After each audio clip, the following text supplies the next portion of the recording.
لاہور سے بھائی محمد اقبال اختر صاحب نے سوال لکھا ہے۔ وہ لکھتے ہیں کہ ہمارا سوال یہ ہے کہ کیا عاقلہ بالغہ لڑکی اپنا نکاح اپنے والدین کی اجازت اور رضامندی کے بغیر از خود کر سکتی ہے؟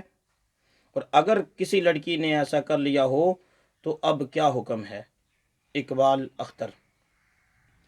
دیکھیں میرے محترم بھائی، دو چیزیں ہیں الگ الگ میں ذکر کر دیتا ہوں۔ ایک ہے شرعی حکم، ایک ہے ہمیں کچھ حکمتیں ہوتی ہیں، ان حکم کو بھی مطلب سامنے رکھنا چاہیے۔ شریعت فقہ حنفی میں عاقلہ بالغہ خود مختار ہے، وہ اپنا نکاح خود کر سکتی ہے۔ اگر اس نے اپنے والدین کو بتائے بغیر یا اپنے باپ کو بتائے بغیر از خود اپنا نکاح کر لیا تو شرعاً یہ منعقد ہو جائے گا۔ لیکن ہم یہ ضرور کہتے ہیں کہ عاقلہ بالغہ کو از خود اپنا نکاح نہیں کرنا چاہیے، کئی وجوہ سے۔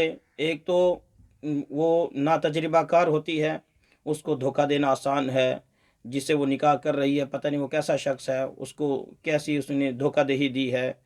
تو اس لیے ایسی چیزوں سے بچنا چاہیے، اور بعد میں پھر ان کے والدین کے لیے بھی بعض اوقات پریشانی کا باعث بنتی ہے۔ بعض اوقات ایسی باتیں سامنے آتی ہیں جن سے ان کے والدین کو شرمساری ہوتی ہے۔ لہٰذا عاقلہ بالغہ بھی اپنا نکاح خود نہ کرے بلکہ اپنے والدین کی رضامندی سے کرے، اور والدین کو بھی یہ چاہیے کہ جب وہ بچی کا رشتہ کرے تو ایسے جبر نہ کرے ان پر، ان کی رضامندی ضرور حاصل کرے۔ شرعی حکم بھی یہی ہے کہ بچی سے پوچھنا چاہیے، اس پر تھوپ نہیں دینا چاہیے کہ ضرور ادھر نکاح کرنا ہے۔